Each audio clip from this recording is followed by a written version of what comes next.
Welcome to Between Authors. I am your host, author Adrian Lopez. If you enjoy this episode today, don't forget to leave a like and leave a comment for us below.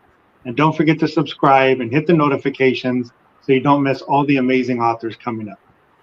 What is it that excites us as a reader? It's finding that author or book that you may never have heard of or found before, sort of like the treasure hunt for a reader. The goal for my podcast is to bring you those authors or books that you may never have found, but may have been the treasure you have been looking for all along. Today in episode 10, I have author Anisha Kaul. We're going to go over a little bit about her, what she's working on, what she's published, and maybe what she has going on in the future. Welcome to the show, Anisha. Thank you so much for having me. It's a Yeah, pleasure it's great. It's great having you here. Why don't you give the viewers a little introduction on you, who you are, some of the things you enjoy? Certainly. So, I generally love to write, as I must confess in the very beginning. I have had a very long interaction with literature. I have my BA in English literature, then my master's, and now I'm in my PhD. So it's been a long 10 years of commitment. So literature is a larger part of my life. Besides, when I'm not writing poetry or say a little piece here and there, I try to sketch a little. So that is something which has a greater place in my heart. And I'm also trying to currently navigate my way through my thesis. So that also takes a toll on me at times, but I try to keep a balance on both the creative as well as the quote unquote academic part of it. So that's where life goes. And I am based in India, New Delhi. I have a lovely, supportive family who have been here for me and who have helped me to keep this head on my shoulders, very calm and sane throughout. Yeah. And that's pretty much it. So why don't you you gave us a little bit about your love for literature and how you love to sketch. Why don't you give us a little bit of kind of a feel for what your influences are? And that could be authors, books, art, anything that influences you creatively. Um, as long as I can remember, I started literature when I picked up an R.K. Narayan book, and I suppose it's a classic work. All of R.K. Narayan is almost classic to Indian literature in English. And Malgudi Days is something that each child, say, suppose in my generation and the generation older, had read. And even today, people have a craze that cannot be quenched to just one or two books. So you have to read all of them, this entire series. So that is where I found that literature, words per se, had a certain power. So you can weave a world which no other person could weave. So I could make a world, say Malgudi is a fictional town, but the way Narayan builds it, he puts all of those words together, puts all those characters together, and brings them to life.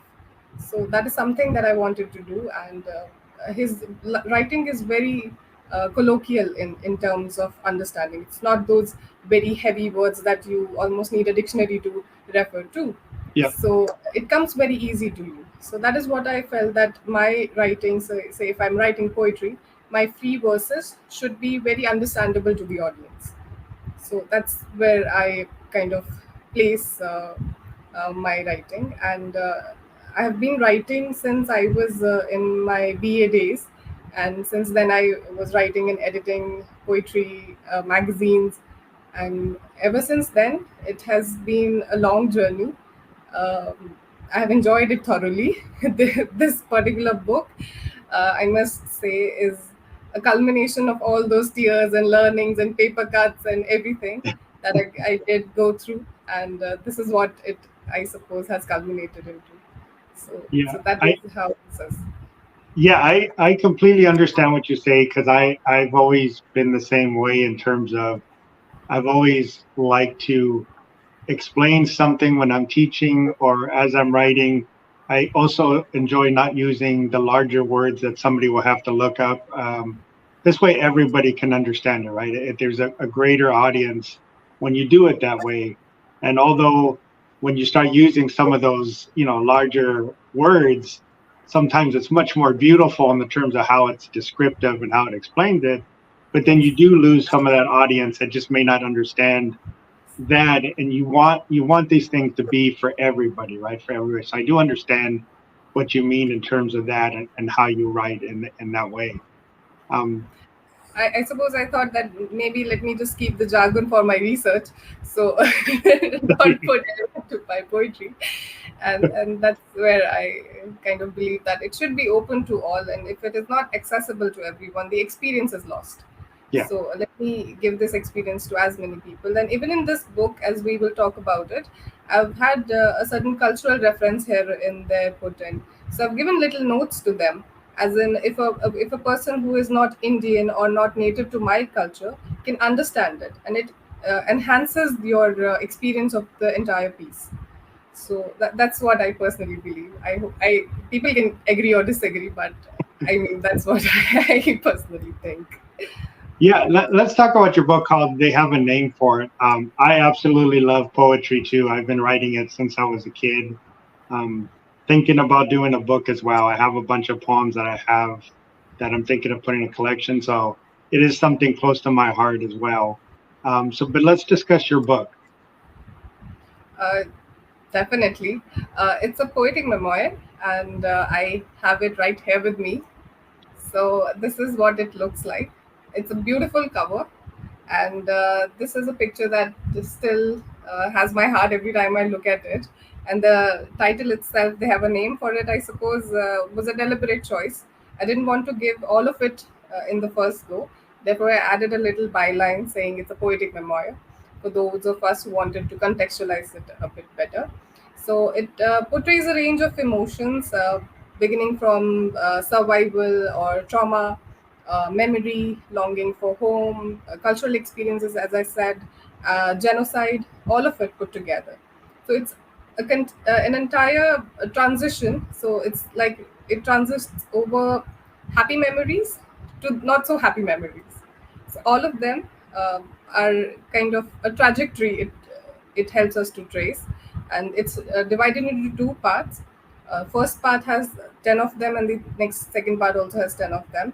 So it's somehow balancing each of them. Some have counterparts in the second part, so you might find a reference in the first part, and then the complete answer is given in the second part. So kind of interconnections in that way as well. So the subject matter was always very near to my heart, and I always wrote these little pieces here and there that I published previously for magazines and anthologies. And I always wanted to have a book about that subject.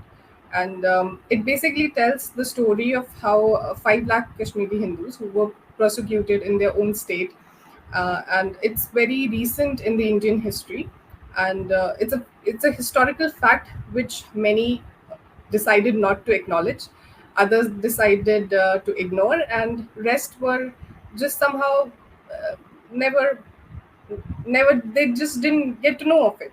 So there was a lot of politics in that sense that was happening in the spread of that knowledge, so in the spread of that news. So that's why I kind of felt that it was very important to address the elephant in the room, and to tell the stories of those who are unvoiced is one of the things that apart from entertainment, literature serves the purpose.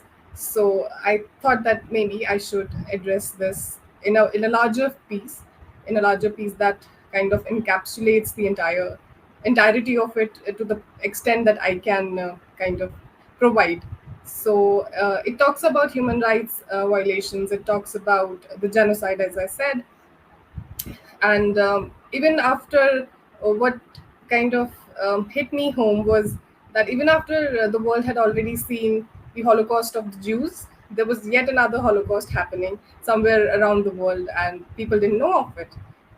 We never knew of what was happening in Auschwitz until the world came to know of it. We had never thought that humanity could go that low, but it did.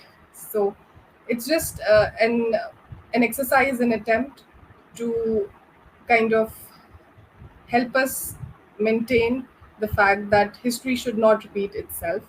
It The bloody history at least should not repeat itself, and those of us who have been at the receiving end should have a certain reconciliation in the fact that the emotional or the psychological part of it should be healed. So that's where I kind of have inserted this particular book. And the writing of the book, I suppose, was very cathartic to me personally. And those of us who have a certain emotional side to us, emotional bent to us, would understand what catharsis in that sense would mean. I mean, writing it, and it was as if I was purgating myself of those emotions. And these were not just mere words on paper. These were all my trauma, all my exile that I had inherited. So all of that was kind of purgating out of me on paper. And by the end of it, I was a little lighter. I must confess that as well. Absolutely. I mean, that's again, that's an important thing that maybe some readers do understand or don't. Is a lot of times these things are personal experiences or personal, you could say traumas or stuff that people have gone through. But again, that'll come through on the words, right? That comes out so genuine because you're basically bearing your soul and your heart and say, look, I'm putting this out there. And that's why it is healing to you, right? That's why it's never going to give full closure, but it does heal you in a way where you're able to say it, right? You're able to bring it out. Um, I had the same thing with my children's book that I wrote because we lost my daughter during the pregnancy. And the whole children's book, as I was doing it, is dedicated to her. And basically, it's the same thing, right? As you're writing that, it's very difficult, but you do feel, like you say, you feel like a bit of a weight gets lifted off. And it's never going to fully go away, right? It never fully heals, but it does give you some healing, some benefit when you say it, right? When you get it out and not hold it in. And that's a very important message for what you're writing about and what your book is about, because like you say, you don't want history to repeat itself. But generally the reason it does is because nobody's heard about it, nobody's read about it, or nobody really learned about what had happened, right? So that's why this is so important when you do get that message out there. Hopefully the more that can read it and understand, that kind of benefits future generations from not going the same thing, or avoid, at best as you possibly can, avoiding those types of situations. So it's a very important subject that you do have in your book that you wrote about. um If I could just also add, yeah. this book stands on the shoulder of, I suppose, a lot of exile literature that was being written. And I belong to the third generation that was born in exile post the genocide of 1990s in Kashmir. And I did read a lot of other literatures that was being written. As we go on in the interview, maybe we might also touch upon that. And I felt that this was my humble submission, my sort of locution to, as a third generation born in exile, how do I kind of perceive that home which I've never seen, home that was sort of forced away from me, a childhood that I could never have. So all of that, it is, as I said, a lot more sentimental to me, a lot more personal to me. But every one of us has, as you connected with me, a sense of loss. Each one of us has experienced it. So Mhm. that universality of that loss is something that all of us have somewhere or the other felt for a person, or say a place that we want to belong to, or someone we want to belong with. So that is how we all get connected and empathize with each other and not sympathize. We put each other in a place that we understand the other person better. And that's the place that literature kind of gives you, that safe corner or safe space. Mhm. Otherwise, all of us would be going on in our lives doing whatever materiality we could at best. But this is somewhere I feel is a scope for us to keep that humanity, the humane sane, quote unquote, alive in each of us. So Yeah, absolutely. It is the common ground for a yes. lot of different cultures, a lot of different people, because the words are just not words. They're emotions, they're feelings, they're expressions that are coming through, and that's that common ground you talk about, where everybody understands, everybody feels it. When it's written genuinely from the heart and soul, that will come through, right? The reader will feel that and will feel that emotion, that feeling that was behind those words. Um, in terms of the book, as you mentioned, it's a difficult subject in terms of not only what it's about, but some of the experiences you say that you wrote about, some of your emotions and feelings. Generally, I have a couple of questions that I ask in terms of the book, right? So, in terms of this book, do you have a favorite poem or a favorite part of the book? And again, I know it's more about a difficult subject, but was there something there that you truly enjoyed, or something that you really love bringing out? Um, all of them are absolutely extremely close to my heart Yeah, and equally dear to me. Uh, One of the things that I did put it in the very preface, the very beginning of the book, was that this somehow was an inspiration that I acquired from my grandmother. And she used to sing me those old songs and fairy tales and all of those folklore that was embedded in our culture. So she sort of brought home to me the idea of belongingness. So when I lost her and she passed away, I felt that maybe there were certain more things that I would have learned from her, maybe this story or the other story. Uh, to this day, I feel like only if I could have some more days with her, I could have sort of revisited those stories. And by the end of her uh, life and towards the ending days, she would sort of not be able to recall those stories properly. And then it was there where I would pitch in and I would tell her, this is how my it used to go, and this is how we used to tell this one, and this is where the character would go after that. And she would smile at me, knowing that her legacy was safe, and I was going to remember all of that. And that's somehow what I have put it in one of my poems, wherein I talk about that folklore that she had told me of, one of the wolves that goes around the town and what all he does all day long. So that's very close to my heart. If I had to pick one, yeah. I mean, I completely understand that. My children's book is me really retelling, stories of my grandparents when I was a child, and I kind of did it to not lose those stories, not have those stories forgotten. So I completely understand what you're talking about. I understand that, and actually feel that how you wrote that for your grandmother and those stories.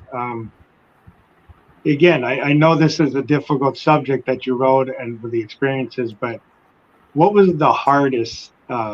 Maybe not the hardest poem to write, or maybe it involved the hardest memory or the hardest emotion, because sometimes when you open your heart and soul, more pours out than you probably expected or really wanted at the moment.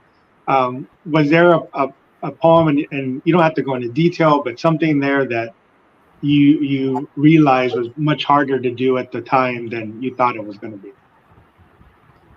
the book in its entirety was very emotionally draining, I must say. And to write this and to put those emotions to word was, as you said, more came out than I had expected. Yeah, It was very difficult to sort of reroute myself in all those situations. I was not just accidental to those scenes which they had lived, not accidental to the life that they had left behind, that they were forced to leave behind, but it felt as if I was one with them. It was me who had transited from there to here to all the homes that we changed in between. So that was something that I felt was hard, and to reimagine my home, uh, the fact that it physically does not stand there, the fact that soon after we were forced to leave, it was looted and then burned down and it was razed to ground.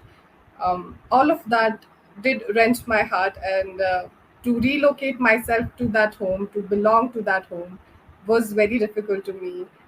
To think of their joys and their sorrows, which they sort of celebrated, the life that they led there, that was sort of difficult for me. And to even think of it that we do continue all of those rituals and cultures and the way of our life in the similar manner. We have adjusted a little bit here and there, with the times that we are living in, with the surroundings that we are living in. And to think of it, how would they do it back home? in Kashmir was a little bit disheartening at times. Yeah. So that's where my family pitched in, and they said, there is hope at the very darkest corner as well. So you don't be that disheartened when you're writing. Just be a little hopeful, and so that's the difficult and the easy way out, I suppose. Just purge it out. Just keep it moving, and just Yeah, it's not easy, but yeah, it does. You just have to kind of yes. let it come out and just work through it, right? You just have to kind of work through it as you're doing it. And it's good to hear that you had that support behind you as you worked through it, and as you needed some of the maybe the backstory and stuff to fill in. So that definitely helps having that support behind you on that side. In terms of the book too, so again, I know this is about a lot of experience, childhood stories, and stuff that you went through. And I know you mentioned that some of this you have written, over a period of time as you wrote, small parts here and there. Did publishing this book at any time in the process, did it change the way you write? Did it change the way you approach writing, or your process in general? My creative or the writing process is pretty simple. I just write. That's all about it. I mean, I write at times a piece a day, and at times multiple pieces. So Yeah, it absolutely would depend on the theme or the subject that I was dealing with. With this book, it took a little more time because, as I said, the topic was a little personal. It was a tragedy. It was still something that was not absolutely reconciled with, and the wounds are still there. So that's why it took me a little more time. And otherwise, poetry and writing, I must say, comes a little easy to me. So it's not that difficult for me. I just write. I am at my workstation, and I kind of uh, think that I am supposed to write this day, and then I write. At times there are months that I don't write on end, and then that it just doesn't happen. And one day the muse shines her sun on me, and I get back to the station and I write. yeah, So that's absolutely. that's how it happens. Yeah, I'm not an outline person either. I kind of just sit there and let it go, and see how much wants to come out. So I understand that. You kind of write as your mind and heart and soul kind of say, okay, it's ready to do this. So let's let some of this come out. So I do understand that process. Um, I know you said you're working right now on your thesis, and that's probably taking a lot of time and a lot of effort to go through right now. But do you have any plans, after that in the future, for other stuff you would like to write? Is there any genres that you may want to take a stab at in the future? Something you want to write in, or just kind of future goals that you want to kind of do later on. So as of now, I am working on a project which is more related to translation. So I'm translating. They have a name for it in Hindi. So I thought, why just limit it to one language, and just let's just break all those language barriers and hierarchies, and just introduce it to the audience in Hindi as well. So because a lot of it has cultural nuances which might be not very much explainable or understandable in English. So Yeah, I thought, let's just give it a try and do it in Hindi as well. And I must say, the translation, as I do the author translations, people told me they are the best to read. So I thought, let me just give it a try, and why not? So that's how one of my work is going on. And the other, as I was thinking the other day, that there's a lot of other things that I wanted to do, and it is cross genres. So I want to write a novel, and maybe in the next year coming up, after this translation one is done, I'll write a novel on the same subject, similar theme, and maybe a little bit more nuanced in its approach, more topics that I could not or would not want to touch upon in this one, because I knew that it had to be a shorter one. And all of those would be touched upon, all those characterizations that I did not want to introduce in the first one, I would be doing it in other genres. say, in my novel, of course. And I am also thinking of writing a non-fiction piece for all the theorizations that I want to do. This is what happens when you have researchers writing poetry. Yeah. Our poetry is sort of investigatory, and our research is poetic. So it's somewhere at that cross section that I am. So all of that is happening, and hopefully also my thesis would be done.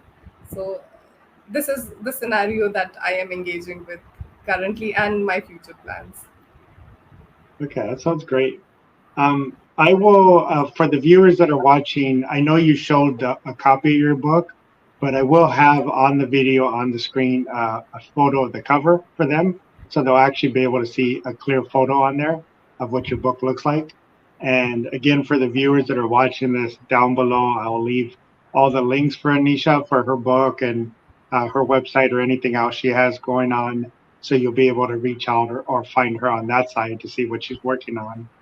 And outside of that, do you ever see yourself going into anything else, any other genres?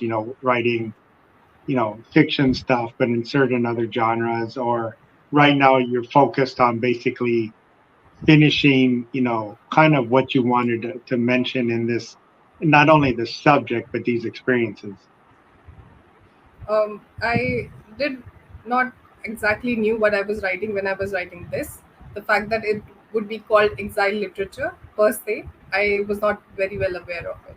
But as I went writing about this and researching about it, it was almost going back to the original source, the primary source, looking into the memories as documentaries itself. And all of that happened, and I knew that a larger part of my life would be involved in writing this exile literature. But apart from it, maybe I would someday write a play as well.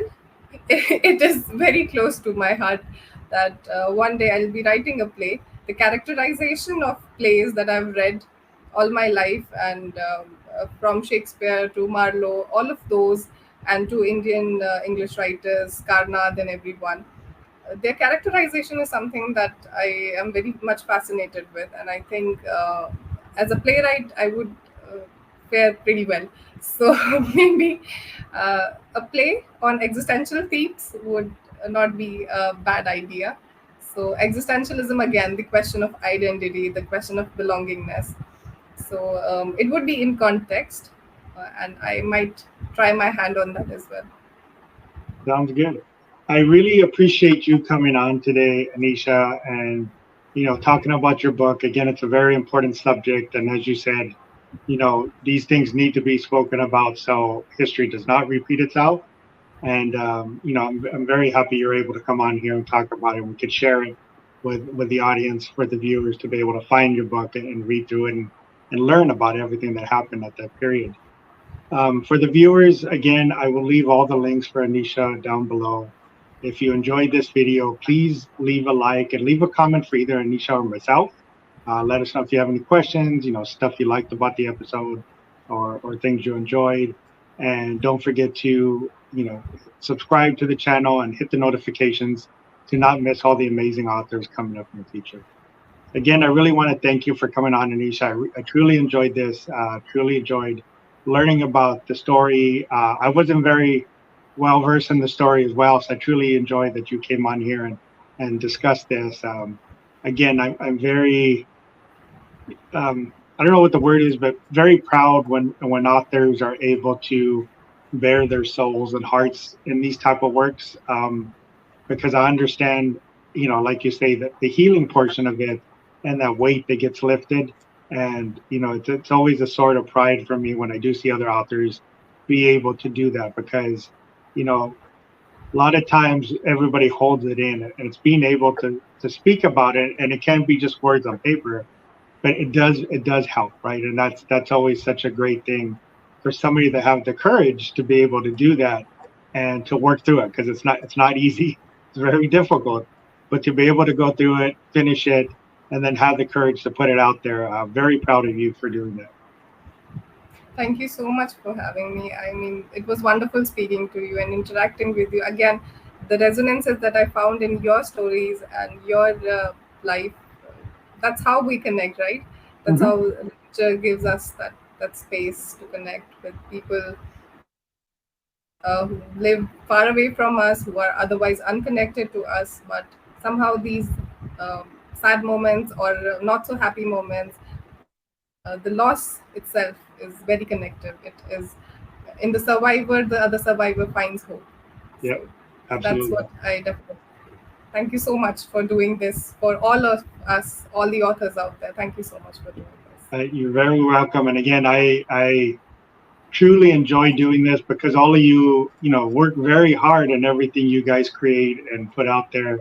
And I just want you guys to be seen, right? I mean, that's basically some of the largest problems authors have is getting your work seen, right? If you're not done by a big publisher, there's no marketing done for you. So you're not in stores, your book's not really around.